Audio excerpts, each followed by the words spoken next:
Welcome back to our second video in Chapter 6, Section 1. In our last video, we introduced the normal distribution and this normal curve. We learned some interesting properties about this curve. It's centered at the population mean, mu. It's symmetric on right down the middle. We can count by standard deviations on each side, and by doing that, we can tell that about 68% of values are within one standard deviation of the mean, 95% of values approximately are within two standard deviations, and within three standard deviations, 99.7% of data values from the population, approximately. And we even found these percentages up here, which will help us calculate the areas under this curve between some of these values. We did that with one distribution in the last video, so we're going to start this one in the notes on the back. I forgot to put the notes in the little insert there, but we're on the back side with distribution B that has a population mean of 40 and a standard deviation of 7. So, I cheated. I just left this one up from the last video, but you will want to, in your notes, construct a new curve. It'll look just like the last one. The fact that the mean and the standard deviation are different than in curve A makes no difference. Okay? You can draw the exact same shape curve. It's just the numbers that we're going to be labeling on this axis are going to be different as a result of these new parameters. So take a minute if you need it. Draw a new curve in your notes. You'll probably want to put everything on there that you see here. And when you're ready, if you want to label these numbers according to these, you can do that. If you want to answer the questions that go with it, you can do that too, if you feel like you can. Either way, draw your curve, and then you can come back and we'll tackle everything else. You ready? I found my notes. Look, fantastic. So in order to answer some of the questions down there about what the area is between these values, we're going to want to label our values along this horizontal axis down here.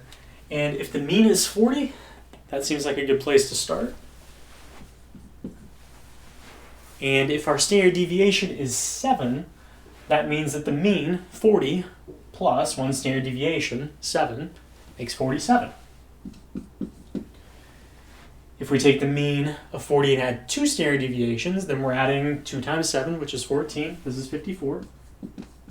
And you can tell we're just going to be counting by 7s going in this direction. So this would be 61.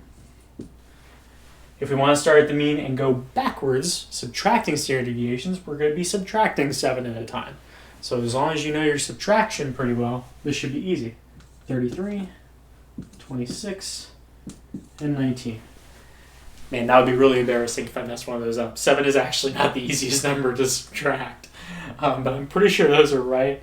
I'm just double checking. It looks good. Okay, so we should have all the information we need to answer these 3 questions down here. So part A wants to know what the area is between 33 and infinity. Did we have an infinity question before? We did. Okay, so 33 is here. And infinity is all the way over there, forever and ever and ever. Amen. Okay, starting here, if we want to know the area from here to the right, if you already have all these percentages up here, we can just add the ones together that we want. Starting here, we're going to need this one, this one, this one, this one, and this one. So you'll just add all those together, and you'll get, that'll be 84%. Okay, so we found the area from 33 to infinity. Part B, between 40 and 54. Well, that's just between 40 here and 54 here. So this area in here is going to be these two added together. That should be 47.5%. Yes.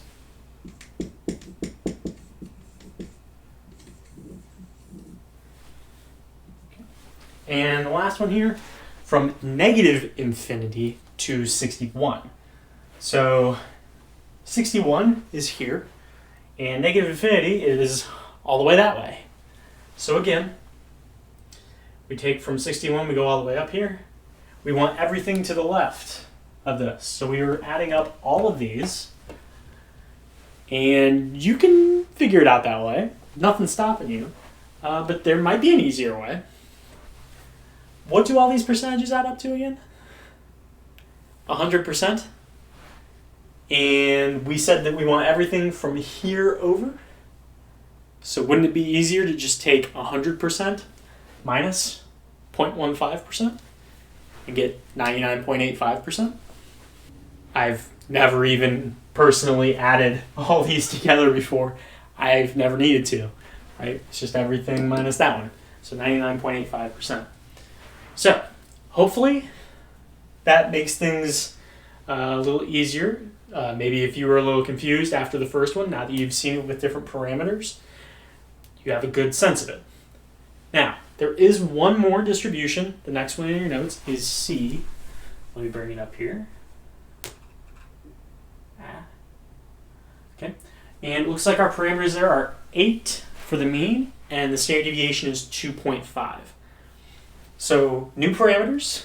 You've got space for a new curve there, and even if you are using a blank piece of paper, I would highly, highly encourage you, copy down those parameters, draw a third curve, just like this. It'll give you good practice.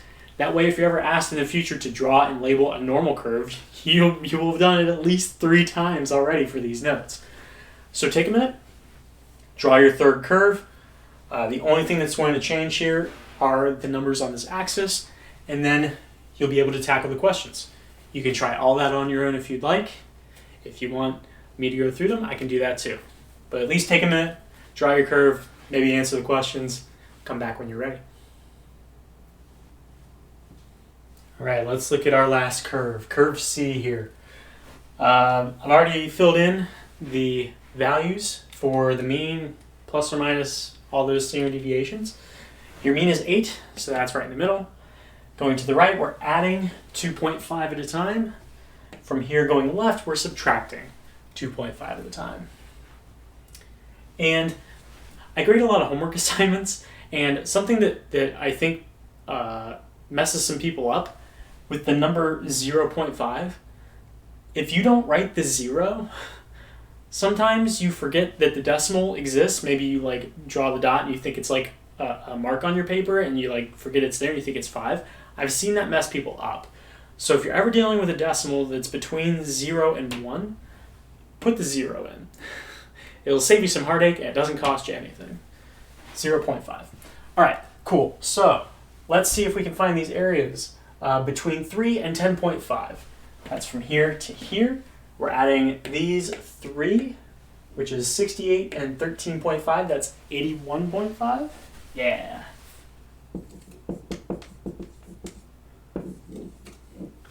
Between 0.5 and 15.5. That's everything in here.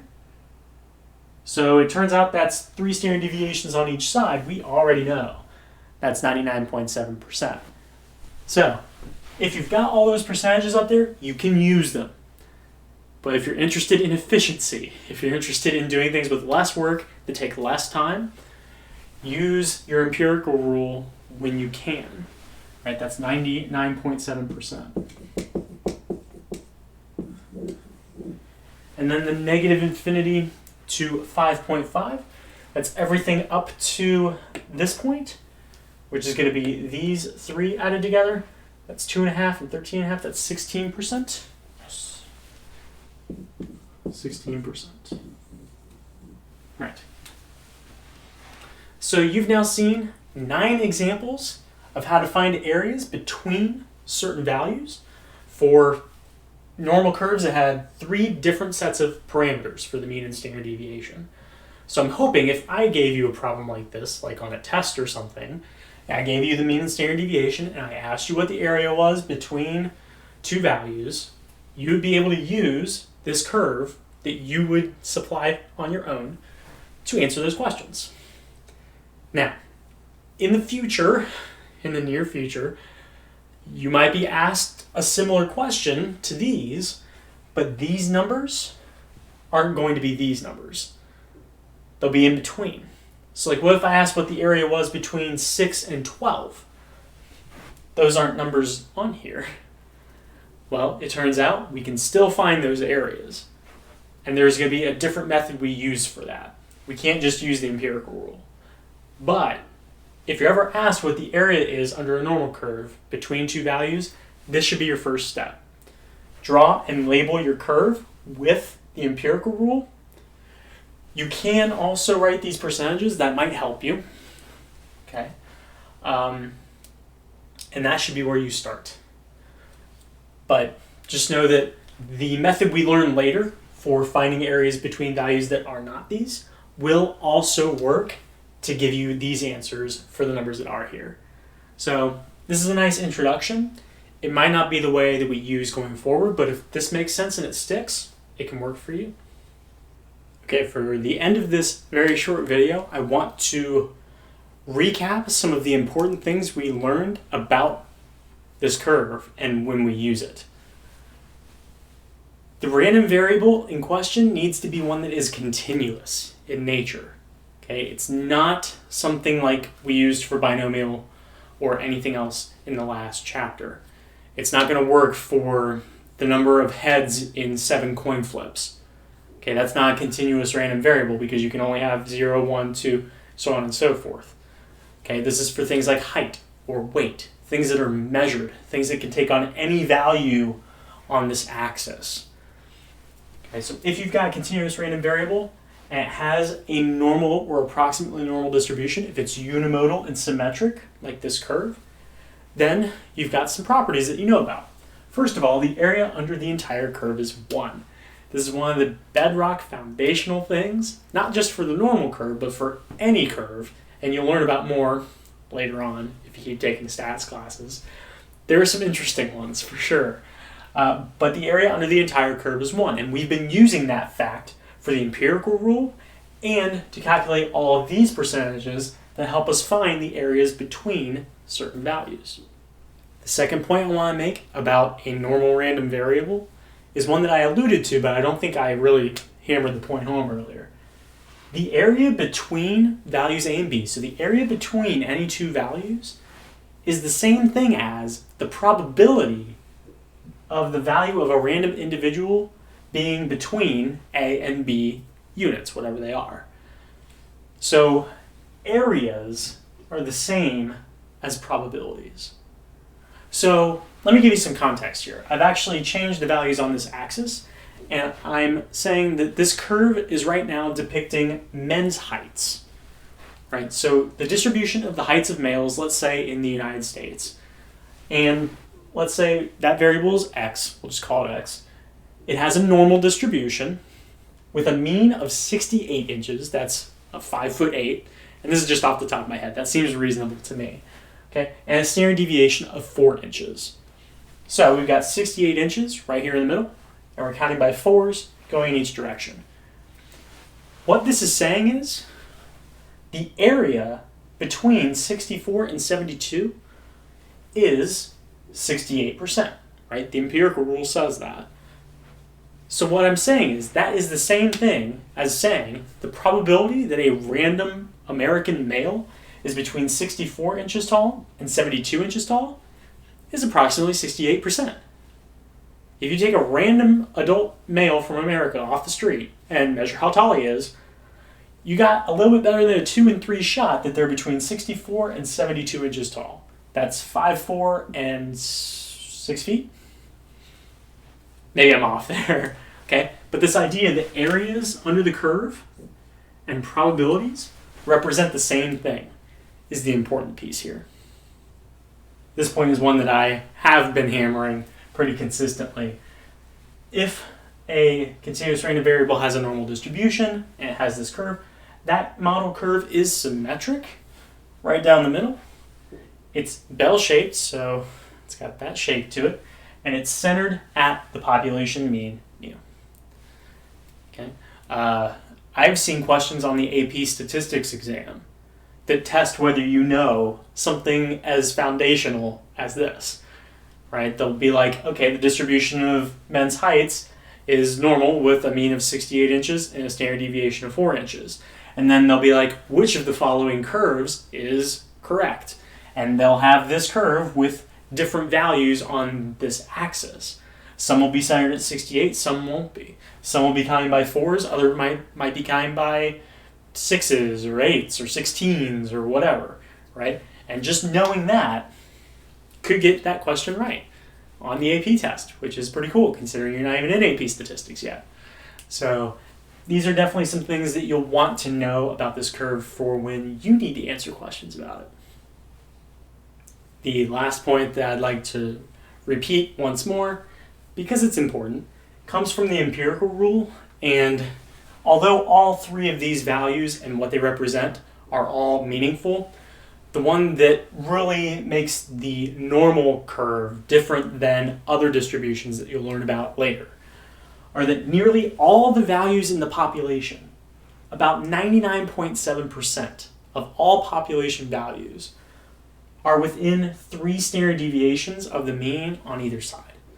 So if this is actually the distribution of men's heights, which it may or may not be, what that would be saying is 99.7% approximately of all males' heights in the United States are within 12 inches of that 5'8" mean. Okay, so you can really pick that apart. 80 inches, I don't know what that would be in feet. I think that's 6'8".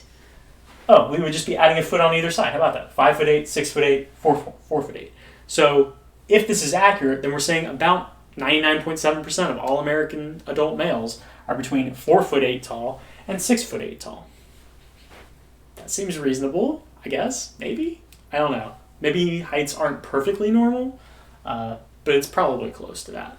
So there's always context to this curve. I know there wasn't when we were looking at the area between values here. I didn't tell you what the variable was, but in most problems, in most situations, you're going to have some kind of variable attached to this curve, and these numbers all have context. They all have units. These are inches, for instance. So I want you to get used to attaching meaning to these numbers. Not just what those numbers are and why they're there, but what they represent in the context of the problem you're looking at. That's a skill that you'll use quite a bit going forward, and it doesn't hurt to start now. Always think of things in context. So that's it for this section. The notes are complete. That's everything you need to know to introduce the normal distribution. In the sections we're going to be finishing the course with, we're going to be talking more about this curve. We're going to figure out how to calculate areas for numbers that aren't these. And we're overall going to take a deep dive into this curve and find out all kinds of interesting things. I can't wait to have you learn those things, and hopefully you're on the edge of your seat too. So for now, you can work on the 6-1 homework. Look at Canvas for when that's going to be due. Make sure you get that in, and we'll see you in the next section. Have a good one.